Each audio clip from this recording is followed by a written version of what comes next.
Hello అండి, నమస్తే.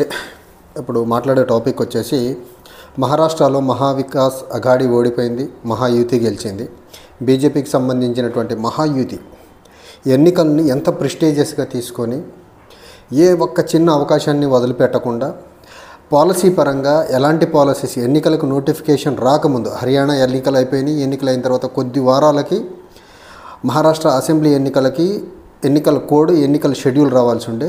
ఈ కొద్దిపాటి కాలంలో కేంద్ర ప్రభుత్వం ఎలాంటి విధానపరమైన నిర్ణయాలు తీసుకుంది, ఆల్రెడీ మహారాష్ట్రలో ఉన్నటువంటి మహాయూతి ప్రభుత్వం ఎలాంటి విధానపరమైన నిర్ణయాలు తీసుకుంది, అండ్ బీజేపీ పార్టీ పరంగా, బీజేపీ మిత్రపక్షాల పరంగా, ఆర్ఎస్ఎస్ పరంగా ఎలాంటి కారణాలు, ఎలాంటి కార్యాచరణను చేపట్టాయని ఒక డీటెయిల్గా డిస్కస్ చేసే ప్రయత్నం అయితే చేద్దామండి. ఫస్ట్ హర్యానా ఎన్నికలు వచ్చాయి. బీజేపీ మిత్రపక్షాల్లో ఒక అప్బీట్ మొమెంటం వచ్చింది. సో ఎట్లయినా మహారాష్ట్రలో మనం కొంచెం జాగ్రత్తగా హర్యానాలో ఎలాంటి టాక్టిక్స్ అయితే ప్లే చేసామో అలాంటి టాక్టిక్స్ కొంచెం దగ్గరగా ప్లే చేయగలిగితే మనం గెలుస్తామనేసి ఒక అంచనాకైతే బీజేపీకి సంబంధించినటువంటి మహాయుతి ఒక అంచనాకు వచ్చేసింది. సో హర్యానాలో ప్రభుత్వాన్ని అడ్డం పెట్టుకొని పార్లమెంట్ ఎన్నికలు అయిపోయిన తర్వాత కొద్దిపాటి విధానపరమైన నిర్ణయాలు తీసుకున్నాడు. అక్కడ మంచి రిజల్ట్స్ వచ్చాయి. సో అలాంటి విధానపరమైన నిర్ణయాలు ఇక్కడ కేంద్రంలో, తర్వాత రాష్ట్రంలో మహారాష్ట్ర ప్రభుత్వాలు ఎలాంటి నిర్ణయాలు తీసుకున్నాయంటే, కేంద్ర ప్రభుత్వం మొట్టమొదటిసారిగా తీసుకున్న నిర్ణయం ఏంటంటే, హర్యానా ఎన్నికలు అయిపోయిన వెంటనే రైస్ యాజ్ వెల్ యాజ్ ఉల్లిగడ్డల ఎగుమతి మీద ఎక్స్పోర్ట్ బ్యాన్ని విధించేసింది. ఎక్స్పోర్ట్ బ్యాన్ విధించడం వల్ల దేశంలోనే అత్యధికంగా ఉల్లిగడ్డలు పండించే ప్రాంతం అవనివ్వండి, ఏషియాలోనే బిగ్గెస్ట్ ఉల్లిగడ్డల మార్కెట్ మనకు నాసిక్లో ఉంది, అది మహారాష్ట్రలో ఉంది. సో ఉల్లిగడ్డల రైతులకి రాజకీయాలకు అక్కడ అవినాభావ సంబంధం ఉంది. అండ్ ఉల్లిగడ్డలు దేశంలో రాజకీయ ముఖచిత్రాన్ని మార్చిన ఉదంతాలు కూడా ఉన్నాయి.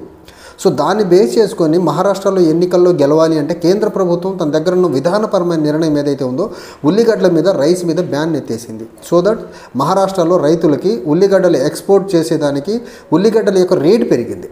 రేటు పెరగడం వల్ల మహారాష్ట్రలో పర్టికులర్లీ ఉల్లిగడ్డ రైతాంగం పరంగా ఒక విధానపరమైన పాజిటివ్ నిర్ణయం తీసుకుంది. ఎన్నికలకి కొద్ది రోజుల ముందు అదే కేంద్ర ప్రభుత్వం మళ్ళీ సోయాబీన్కి ఇన్సెంటివ్స్ ఇస్తే ఇంకో నిర్ణయం తీసుకుంది. సోయాబీన్ రైతులు కూడా చాలా పెద్ద మొత్తంలో, అసలు మహారాష్ట్రలో ఎన్నికల పరంగా సోయాబీన్ సరైన గిట్టుబాటు మద్దతు ధర లేదనేసి చాలా పెద్ద మొత్తంలో సోయాబీన్ చుట్టుగా రాజకీయం నడిచింది. దాన్ని కూడా అడ్రస్ చేయడానికి కరెక్ట్గా ఎన్నికలకు కొద్ది రోజుల ముందు కేంద్ర ప్రభుత్వం ఆ నిర్ణయం తీసుకొని రైతాంగాన్ని ప్యాసిఫై చేసిన నిర్ణయాన్ని కేంద్ర ప్రభుత్వం తీసుకుంది. ఒక పక్క ఉల్లిగడ్డల మీద ఎక్స్పోర్ట్ బ్యాన్ ఎత్తేసింది, రైస్ మీద ఎక్స్పోర్ట్ బ్యాన్ ఎత్తేసింది.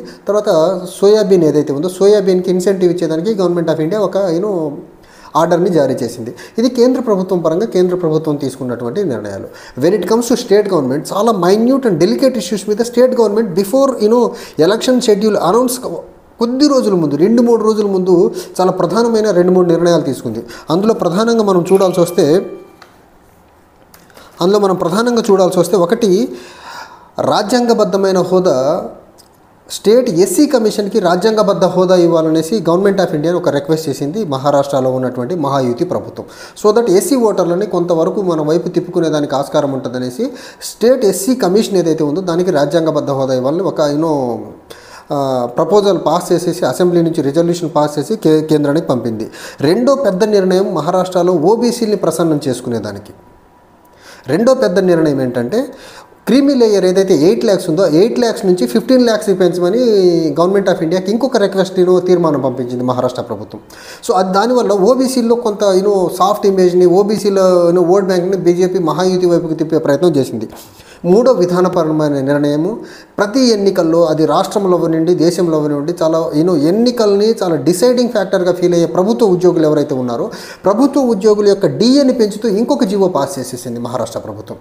ఈ రకంగా మహారాష్ట్ర ప్రభుత్వమేమో ప్రభుత్వ ఉద్యోగులు డిఏని పెంచేసింది, క్రీమీ లేయర్ని 8 lakhs నుంచి 15 lakhs పెంచే జీవో పాస్ చేసి గవర్నమెంట్ ఆఫ్ ఇండియాకి పంపించింది రిజల్యూషన్ని.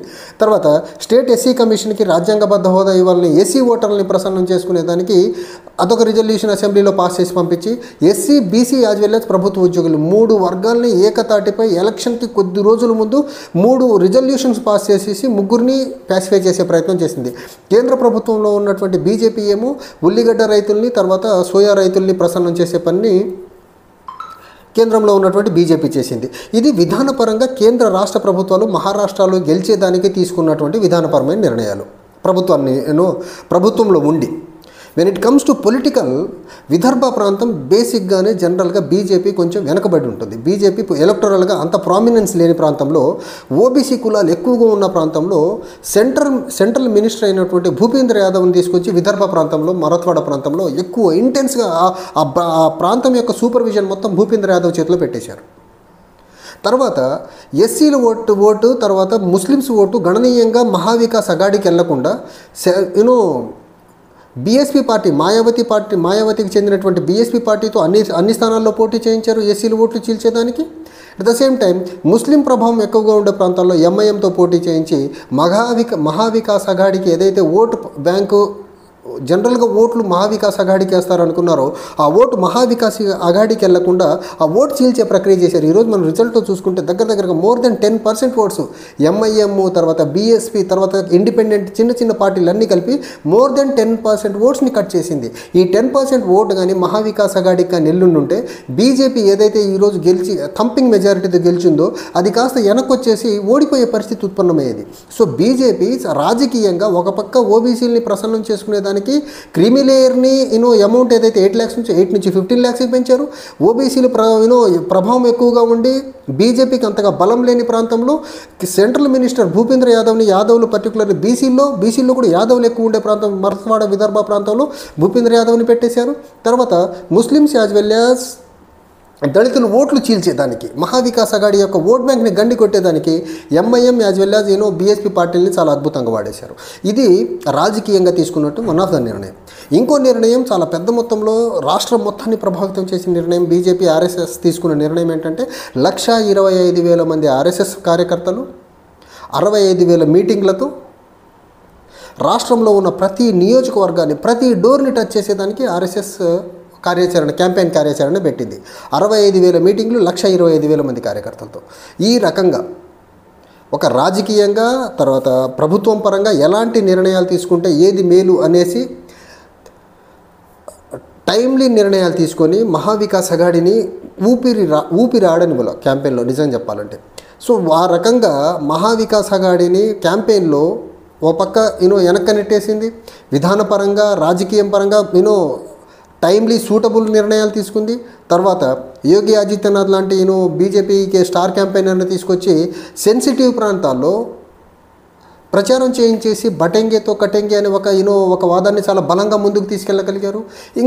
ఒకనొక స్టేజ్లో ఆర్ఎస్ఎస్ ఆర్ఎస్ఎస్ పెద్దలు కొంతమంది చెప్పిన మాట, ఇక్కడ మహారాష్ట్రలో కానీ మహాయుతి గెలవకపోకుండా కాంగ్రెస్ లీడ్ చేస్తున్నటువంటి మహావికాస్ అఘాడీ కానీ గెలిస్తే ఖచ్చితంగా 100 year సెలబ్రేషన్స్ ఆఫ్ ఆర్ఎస్ఎస్ స్మూత్గా జరిగేదానికి గవర్నమెంట్ స్టేట్ గవర్నమెంట్ పర్మిషన్ ఇవ్వదు. స్టేట్ గవర్నమెంట్ ఇవ్వకపోతే మనం ఏదైతే ఈ ఆర్ఎస్ఎస్ సెంటినరీ సెలబ్రేషన్స్ అవ్వనివ్వండి, లేకపోతే రాముడు రథయాత్ర అవ్వనివ్వండి, లేకపోతే హనుమాన్ జయంతిలు అవ్వనివ్వండి, మనం స్మూత్గా చేసుకునేదానికి అవకాశం ఉండదనేసి ఆర్ఎస్ఎస్ వాళ్ళు చెప్పారు. At the same time Yogi Adityanath కూడా తన మీటింగ్స్లో టైమ్ అండ్ అగైన్ చెప్పుకుంటూ వచ్చి హిందువుల్లో ఒక రకమైన ఒక ఎమోషన్ని ఫ్లేరప్ చేసే ప్రయత్నం చేశారు. అది కూడా వర్కౌట్ అయింది. ఓవరాల్గా చూసుకుంటే కేంద్ర ప్రభుత్వం తీసుకోవాల్సిన టైంని నిర్ణయాలు కేంద్ర ప్రభుత్వం తీసుకుంది. రాష్ట్ర ప్రభుత్వం ఎన్నికల నోటిఫికేషన్ రాకముందు తీసుకోవాల్సిన నిర్ణయాలు రాష్ట్ర ప్రభుత్వం తీసుకుంది. రాజకీయ పరంగా ఆర్ఎస్ఎస్ చేయాల్సిన పని ఆర్ఎస్ఎస్ చేసింది. తర్వాత వీళ్ళ సీక్రెట్ మిత్రులు అనండి, లేకపోతే బీ టీమ్ ఆఫ్ బీజేపీ అనండి, వాళ్ళతో ఎలాంటి పనులు చేయించాలో అలాంటి పనులు చేయించింది. ఓవరాల్గా బీజేపీ ఒక కలెక్టివ్గా హోలిస్టిక్ క్యాంపెయిన్ని, హోలిస్టిక్ ఎన్నికలు చేసి మహావికాస్ అఘాడీని అసలు పోటీలో దరిదాపులో లేకుండా ఆల్మోస్ట్ 2/3 మెజారిటీతో గెలిచి మహారాష్ట్ర అధికార పీఠాన్ని అయితే మహాయుతి అయితే కైవసం చేసుకుంది. ఇది ఏదైతే ఇప్పుడు ఈ ఫ్యాక్టర్స్ ఏవైతే ఉన్నాయో ఈ ఫ్యాక్టర్స్ చాలా క్యాలిక్యులేటివ్గా ఏ డెసిషన్ తీసుకుంటే ఏ వర్గాన్ని మనం ప్యాసిఫై చేయొచ్చు, ఏ వర్గాన్ని మనం అట్రాక్ట్ చేయొచ్చు అనేది మాత్రం చాలా క్లియర్గా, చాలా కేటగారికల్గా తీసుకున్నారు.